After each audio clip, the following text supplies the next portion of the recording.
খুলে ভাবেন যে এই পানিটা কি সত্যি নিরাপদ? প্লাস্টিক বোতলের মিনারেল পানি আজকে আমাদের দৈনন্দিন জীবনের একটা অংশ, কিন্তু প্রশ্ন হলো এটা কি প্রতিদিন খাওয়া নিরাপদ, নাকি ধীরে ধীরে এটা আমাদের শরীরের ক্ষতি করে? আজকে আমরা সহজ ভাষায় এই বিষয়টি একটু পরিষ্কার করার চেষ্টা। আসলে কি বাজারে যেটাকে আমরা মিনারেল পানি বলি, বেশিরভাগ সময় সেটা পিউরিফাইড অথবা প্রসেসড ওয়াটার, ফিল্টার করা পানি, এরপর কিছু মিনারেল এতে যোগ করা হয়। সব বোতলের পানি কিন্তু প্রাকৃতিক মিনারেল পানি না। কোথায় সমস্যা? পানিতে না, সমস্যা হয় প্লাস্টিক বোতলে। বিপিএ এবং কেমিক্যাল লিক। নিম্নমানের প্লাস্টিক থেকে অথবা প্লাস্টিকের বোতল গরমে রাখলে বিপিএ বা অনুরূপ কেমিক্যাল পানিতে মিশতে পারে। এগুলো হরমোনের ভারসাম্য নষ্ট করতে পারে। শিশু এবং গর্ভবতী নারীর জন্য খুব বেশি ঝুঁকিপূর্ণ হতে পারে।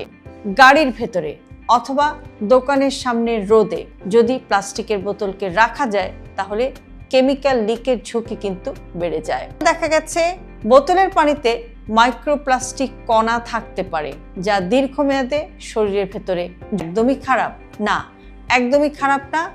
ভ্রমণের সময় অথবা বিশুদ্ধ পানির অভাব হলে তখন কিন্তু বোতলের পানি আপনার জন্য একটা নিরাপদ অপশন হতে পারে।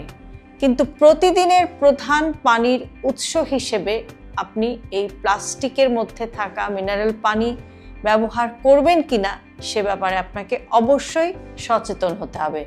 অর্থাৎ প্রতিদিনের পানির প্রধান উৎস হিসেবে এটা কিন্তু মোটেই আপনার জন্য সেফ চয়েস। এই বোতলের পানি আপনি খেতে পারেন। বিশ্বস্ত ব্র্যান্ডকে বেছে নিন। বোতলে বিপিএ ফ্রি লেখা আছে কিনা সেটা একটু চেক করে নিন। রোদে রাখা বোতল কিনবেন না। বোতল চেপে দেখুন, খুব নরম হলে সেটা এড়িয়ে চলুন। খোলা বোতল 24 ঘন্টার বেশি রাখবেন না। একই বোতল বারবার রিফিলও করবেন না। শিশুদের জন্য আলাদা করে সতর্কতা অবশ্যই প্রয়োজন। প্লাস্টিকের বোতলের পানি প্রয়োজনে ঠিক আছে, কিন্তু অভ্যাস বানানো মোটেও ঠিক না। আপনি যদি পারেন ঘরে ফিল্টার করার পানি পান করার চেষ্টা হিসেবে প্লাস্টিক নয়, কাঁচ বা স্টিলের বোতলকে বেছে নেওয়ার চেষ্টা করুন। এই ছোট পরিবর্তনগুলো আপনার স্বাস্থ্যে কিন্তু বড় প্রভাব আনতে পারে।